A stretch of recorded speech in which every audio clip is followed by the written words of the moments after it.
Stay itu berlangganan, ITB itu berlangganan Turnitin, ya. Jadi nanti Ibu dan Bapak bisa bertanya ke Kaprodi bagaimana ingin supaya bisa ngecek Turnitin, gitu ya, ke originalitas tulisannya. Turnitin apa namanya? Ditulis, kita tidak akan menulis berapa persen, silahkan saja nanti hasilnya gimana. Kalau Anda ternyata Turnitinnya 70% ya, kesamaannya ya nilainya siap-siap jelek aja. Silahkan. Ada yang bertanya lagi Pak Anggrahita ya? Pak Anggrahita, silakan Pak. Baik Pak, terima kasih kesempatannya. Ini sekalian mau konfirmasi Pak, berarti item yang dikumpulkan itu tiga-tiganya Pak, artikel, presentasi, dan videonya. Ya, betul. Baik. Ya, betul. Terima kasih. Itu saja Pak. Artikelnya PDF saja ya, jadi biar seragam. Jadi Doc sama Salindia ya, PPTX ini biar aslinya Bapak simpan, tapi yang diunggah itu PDF saja. Ya. Pak Eki, silahkan, ada pertanyaan Pak Eki? Baik, terima kasih. Nah, ini nggak ada kewajiban untuk dipublish ya Pak ya? Apakah ada kewajiban untuk dipublish atau tidak? Nah, kalau misalkan kita dipublish misalkan ya, karena misalkan dipublish di jurnal nasional misalnya, katakanlah ya, nah itu ada maksudnya ada tambahan nilai atau gimana kalau misalkan dipublish, atau memang yang pertama pertanyaannya adalah apakah ada kewajiban untuk dipublish atau tidak gitu. Tidak ada Pak. Pak Eki, ini satu tidak ada. Yang kedua, publikasi itu biasanya nanti misalnya Juli tahun depan gitu Pak. Nah jadi gitu. Memang nilainya udah nggak bisa diubah Pak. Jadi lebih ke arah kalau dipublish itu lebih ke arah personal satisfaction gitu Bapak ya. Sama mendukung dikit-dikit bisa mendukung lah nanti barangkali memudahkan untuk lulus atau untuk bapak-bapak, ibu-ibu dan lain-lain Pak ya. Jadi terlalu berat kalau memang harus dipublish Bapak, karena pengalaman tahun-tahun lalu tuh mungkin dari cuma 10 atau 20% yang berhasil publish itu Pak ya. Jadi memang dan publishnya itu udah selesai, udah tutup mata kuliahnya itu. Jadi tiba-tiba baru Juli tahun 2022 ini baru publish gitu. Wah, sayanya aduh, kan nggak bisa memasukkan ke nilai Bapak gitu Pak Eko. Ya. Okay. Tapi kalau spiritnya pengen sekalian di-publish ya why not gitu. Why not ya. Nanti mungkin malah dari via kami gitu, saya Pak Yosep dan nanti beberapa rekan yang saya minta bantu untuk menilai ini, kalau menilai memang bagus, kita sekaligus sempurnakan dan usulkan Pak gitu ya. Ya. Ini dipublish, bahkan wah ini kayaknya bisa kayak IEEE Q1, wah kita seriusin gitu. Dan kita modalin bersama Pak, karena ya kebanggaan juga buat betul Pak. STI gitu. Saya suka dikasih salam tempel dari STI juga. Seneng mereka kalau dari mahasiswa filsafat sains ini sudah terpublish itu. Setidaknya ada jurnal sostek itu Sinta 2 apa. Jadi kalau jurnal nasional lumayan. Ya maksudnya tuh saya malah pikiran saya sih malah ke jurnal nasional mungkin ya. Ya betul Pak. Bagus Pak. Ini untuk memperkenalkan juga Pak, karena tema-tema ini di jurnal nasional masih sangat jarang Pak. Jadi ya. Kita dukung penuh Pak. Dan ada kalanya Pak itu ya, penilai naik pangkat yang rewel itu ketika ada elemen yang kosong itu dipermasalahkan gitu.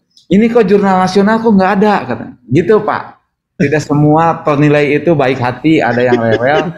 Jadi meskipun jurnal internasional sudah banyak, kok ini nggak peduli ke bahasa Indonesia katanya gitu Pak. Jadi tetap ya Bapak Ibu yang mengejar pangkat setinggi-tingginya, biasanya elemen minimal 1 itu diikuti gitu. Jadi saya juga punya publikasi jurnal nasional juga. Baiklah Bapak-bapak, karena ini udah mau jam 9, kalau sudah cukup jelas saya akan publish ini ya. Bismillah, publish Pak. Nah, Bu Vidya Ikawati, silakan Bu. Ya Pak, terima kasih waktunya Pak. Mau tanya, untuk penelitian yang multi bidang Pak, seperti misal saya dan teman-teman, itu ada kaitannya dengan, misal kok saya biomedical engineering dengan artificial intelligence Pak. Nah, kemungkinan yang akan saya awal bahas itu kan tentang biomedical engineering ya Pak ya. Nah, yang saya tanya itu berarti nanti untuk analisis kunnya itu masuk ke biomedical engineering-nya atau ke artificial intelligence-nya, Pak? Itu sebetulnya terserah Ibu ya, Bu. Tapi kalau penulisan artikel yang baik itu memang dia itu harus ada red line ya, benang merah. Jadi misalnya apakah penerapan AI dalam biomedical engineering, atau misalnya nih Bu ya, penelitian tentang identifikasi cancer ya. Identifikasi cancer salah satunya menggunakan AI. Nah, itu nanti identifikasi cancer yang sebelum pakai AI gimana, yang pakai AI itu tahapannya gimana, kan bisa gitu, Bu. Jadi tolong dibuat dulu benang merahnya, Bu. Red line itu ya, Bu.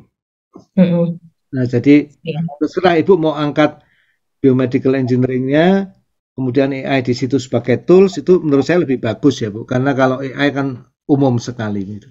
Iya, Pak. Iya. Ya mungkin kepikirannya saya sih ke inti topik biomedikalnya untuk kunnya, karena kan itu juga perubahan paradigma banyak ya, Pak ya, di situ. Bagus. Jadi tidak terlalu membahas kun di AI-nya gitu, Pak. Boleh ya, Pak ya? Oh, sangat boleh, Bu. Sangat boleh. Terima kasih, Pak. Dan ini sebagai ancang-ancang nanti ini nyambung ke UAS ya. UAS temanya nyambung nanti, tapi tidak hanya kun ya. Nah, nanti sudah lebih luas lagi begitu. Jadi sama nanti buat PDF juga, buat doc, buat artikel, buat PPT sama video tayangan ya. Nah, video tayangannya kami bebaskan aja, mau langsung Ibu Bapak pakai link yang publik silahkan. Kalau masih sungkan, linknya kan biasanya nggak publik ya Pak Yosep ya. Private gitu. Baik, Ibu dan Bapak, Pak Dimitri izin masih ada waktu sedikit lagi untuk lakukan presensi ya. Mungkin ini baru pertama kali. Ibu dan Bapak silakan login ke Edunex-nya masing-masing. Dan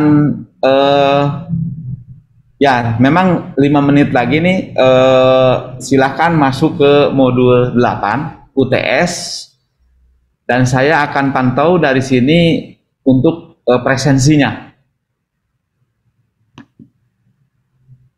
Jadi presensinya dengan membaca modul UTS ini untuk hari ini. Coba saya akan cek yang sudah melakukan presensi ini, salah satunya ada beberapa ya, Ibu Tri, kemudian Pak Fahmi, saya mohon maaf tidak tahu Ibu Suharni atau Bapak Suharni ini, kemudian Pak Agus, kemudian Pak Sumarudin, Pak Kukuh, Pak Angga belum, mari saya tunggu. Pak Dimas juga belum. Mari saya akan refresh lagi. Oh, sekarang Pak Dimas sudah ya. Gimana itu Pak? Tinggal masuk ke Edunex ya? Masuk ke Edunex, kemudian Bapak baca UTS-nya. Jadi dengan kayak ini tidak ada alasan untuk Bapak belum baca UTS-nya karena sudah kita saksikan di sini.